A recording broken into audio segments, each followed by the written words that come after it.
Bom, para a gente terminando, eu quero falar um pouquinho sobre as ações de Jesus e começar então com os milagres de Jesus, né? E você já consegue imaginar que os milagres de Jesus trouxeram muita oposição para ele, né? Os milagres de Jesus constituem uma parte significativa da narrativa do Evangelho. Mais de 30%, por exemplo, do Evangelho de Marcos lida direto ou indiretamente com eventos de natureza milagrosa. Então, mesmo quando questionado por João Batista, através dos seus discípulos, se ele era realmente o Messias, se Jesus era o Messias, Jesus responde às suas dúvidas com essas palavras em Mateus capítulo 11. Jesus lhe responde: voltem e anunciem a João o que estão ouvindo e vendo. Os cegos veem, os coxos andam, os leprosos são purificados, os surdos ouvem, os mortos são ressuscitados e aos pobres está sendo pregado o Evangelho. Ou seja, a reação de Israel aos milagres de Jesus foi mista. Porque embora as massas se encantassem ao ver as demonstrações do poder de Deus, elas não foram bem recebidas pela elite religiosa. Você já deve imaginar isso, né? Precisamente porque as pessoas comuns ficaram encantadas com ele. Então, é como se estivesse falando aqui, as pessoas estão encantadas e a atenção está toda para Jesus e não está mais em nós. Então, a elite religiosa ficou bem chateada com isso. E a reação da multidão a esses milagres foi justamente esse questionamento. Será que esse é o filho de Davi? Porque, sabendo que aquele era o filho de Davi, a elite religiosa perderia o seu cargo, não é? Então, foi essa reação, foi a reação a isso, né, que os fariseus retaliaram com a afirmação: é somente por Beelzebul, o príncipe dos demônios, que esse homem expulsa os demônios. Né? Lucas capítulo 11, certo dia Jesus estava expulsando demônios que eram mudo. E aconteceu que ao sair o demônio, o mudo passou a falar, as multidões se admiravam. Mas alguns deles diziam: ele expulsa os demônios pelo poder de Beelzebul, o maioral dos demônios. E outros, tentando, pediram dele um sinal vindo do céu. Então, quando a gente lê as 4 narrativas dos evangelhos, Mateus, Marcos, Lucas e João, a gente consegue ver uma observação interessante. Aqueles que se opunham a Jesus não pareciam nem um pouco surpresos pelo fato de Jesus realizar milagres, mas eram resistentes ao quê? A reivindicação messiânica, silenciosa em cada ato milagroso. Em cada ato milagroso existia uma etiquetazinha dizendo assim: será que ele é o filho de Davi? Será que ele é o Messias? Né? E para compreender essa etiqueta messiânica, né, em cada um dos milagres de Jesus, a gente precisa ver esses milagres numa perspectiva judaica. Os milagres, eles não eram estranhos aos judeus do primeiro século. Em primeiro lugar, a história deles era uma crônica de intervenção milagrosa de Deus. Eles já tinham experimentado do milagre de Deus ao longo da sua história. Os profetas individuais exerceram poderes semelhantes.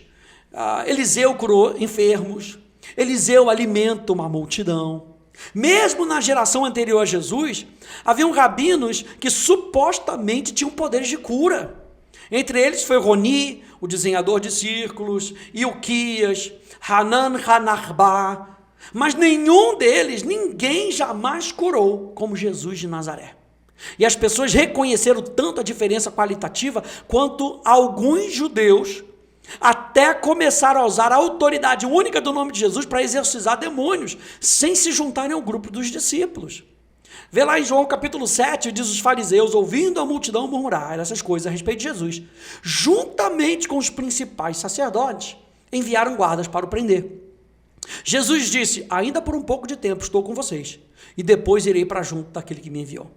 Então, nenhum dos inimigos de Cristo poderia negar o fato dos milagres, mas eles poderiam colocar a fonte dos milagres em questão.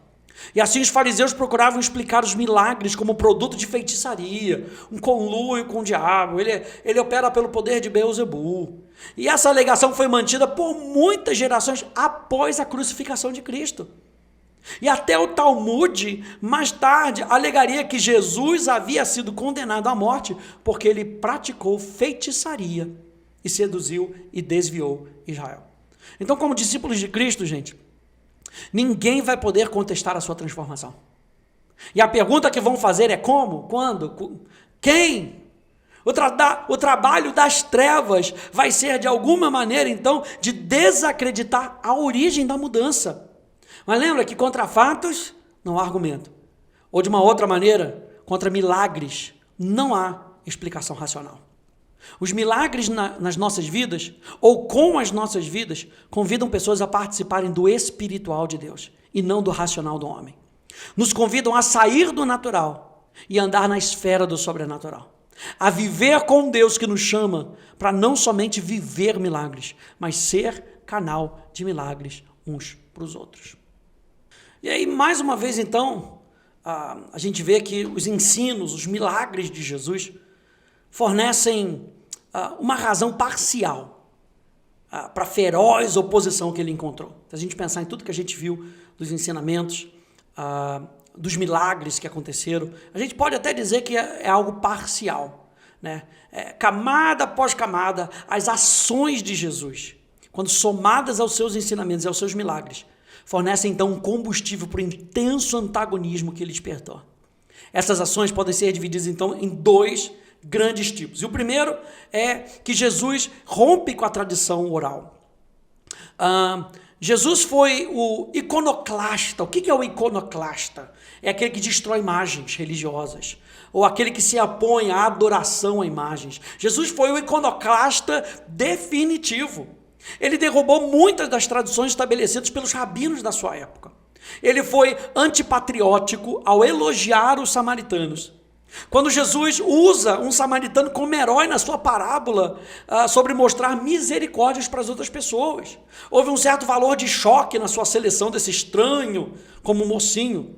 Então Jesus chocou propositadamente os seus ouvintes para deixar claro o seu ponto de vista.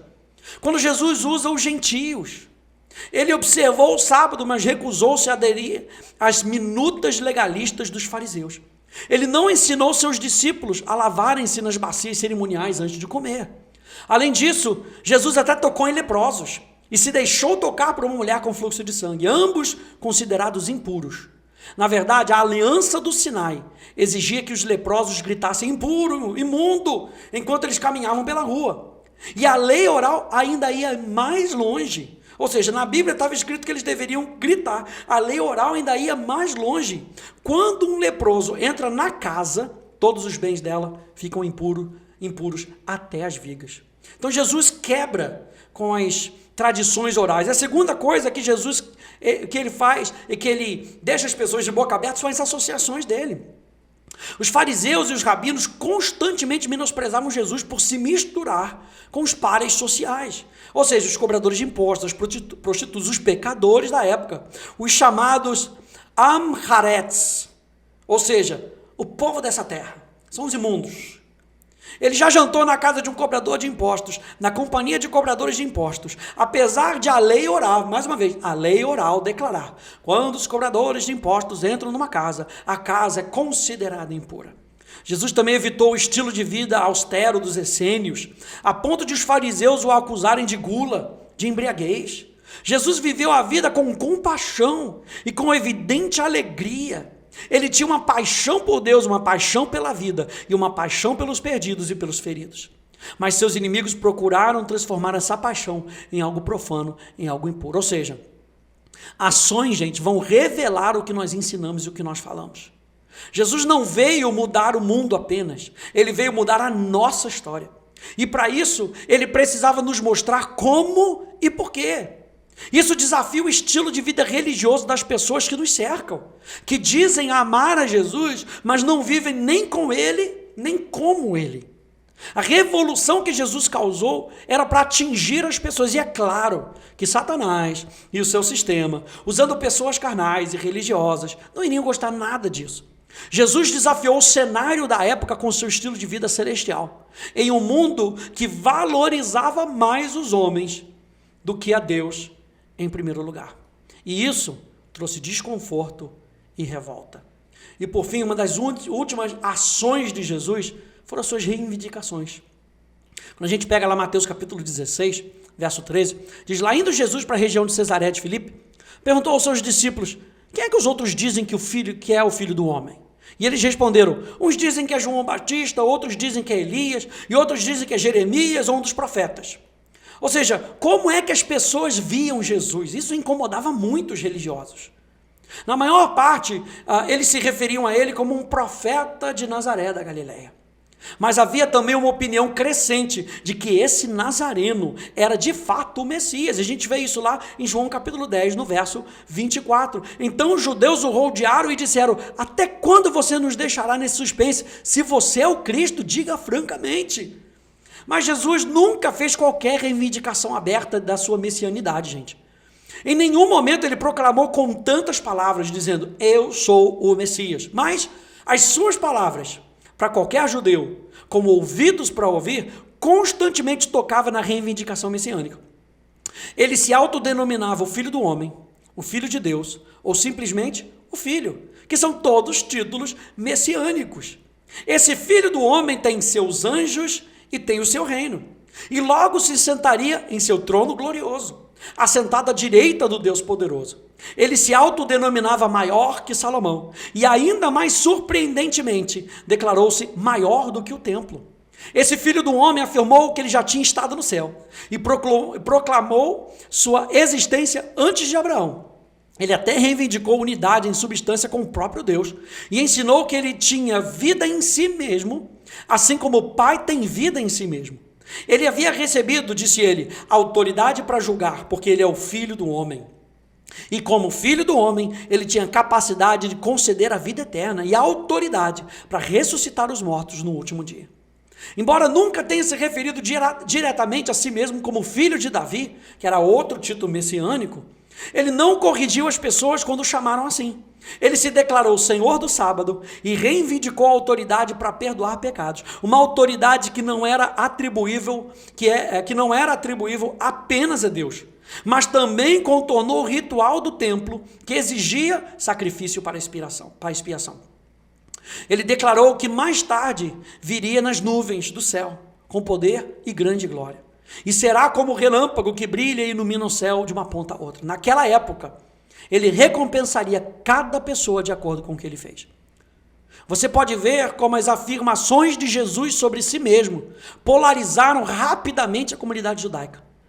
Porque na mente judaica, ele era o maior enganador de todos os tempos. Ou era exatamente quem afirmava ser. Só podia ser um ou outro. Não existia meio termo possível para aquilo que Jesus estava falando, aquilo que Jesus estava fazendo. Então é claro que não é de admirar que Jesus tenha declarado aqui em Lucas capítulo 12, dizendo: eu vim para lançar fogo sobre a terra. E bem que eu gostaria que já tivesse aceso. Mas existe um batismo pelo qual tenho de passar. E como me angustio até que o mesmo se cumpra. Vocês pensam que vim para dar paz à terra? Eu afirmo a vocês que não. Pelo contrário, eu vim para trazer divisão.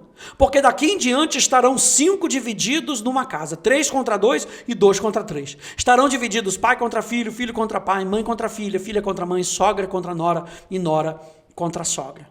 E quando as palavras, então, de Jesus, Billy Graham, ele disse certa vez o seguinte, ele diz: Cristo deixou claro que a sua vinda, longe de significar paz, significou guerra. Sua mensagem era um fogo que incendiaria a sociedade com divisões e conflitos. E por que isso, gente? Porque em palavras, tanto em palavras como em ações, Jesus era como um fósforo aceso contra um mato seco. Jesus sabia disso. O povo sabia disso. E os líderes religiosos sabiam disso. Então, nessa nossa jornada de ver como Jesus veio cumprir a vontade do Pai, porque é tudo isso que a gente viu aqui, Jesus está vindo, ele está demonstrando que ele veio para cumprir a vontade do Pai. É isso que a gente está falando nessa série, é isso que a gente está falando na nossa série Oportunidades e Oposições, que a gente precisa continuar aquilo que Jesus continuou e que por isso nós seríamos perseguidos. Então, nessa jornada, a gente vê como Jesus veio para cumprir a vontade do Pai e como as oposições se levantaram contra ele, a gente pode ver que quando nos posicionamos como filhos de Deus, sabendo quem nós somos em Cristo Jesus, as trevas vão se opor. Mais uma vez, eu posso dizer que quando nós vivemos o que sabemos, isso é incômodo para o inimigo. Eu espero que essa pequena série, essa série extra, possa ter te ajudado a ver que, apesar das oposições, nós podemos continuar na confiança de que nós temos um Deus que nos ajuda em tudo, para irmos até o fim nas oportunidades que se apresentam a nós contra as oposições que se apresentam a nós. Que Deus te abençoe, no nome de Jesus. Tchau, tchau.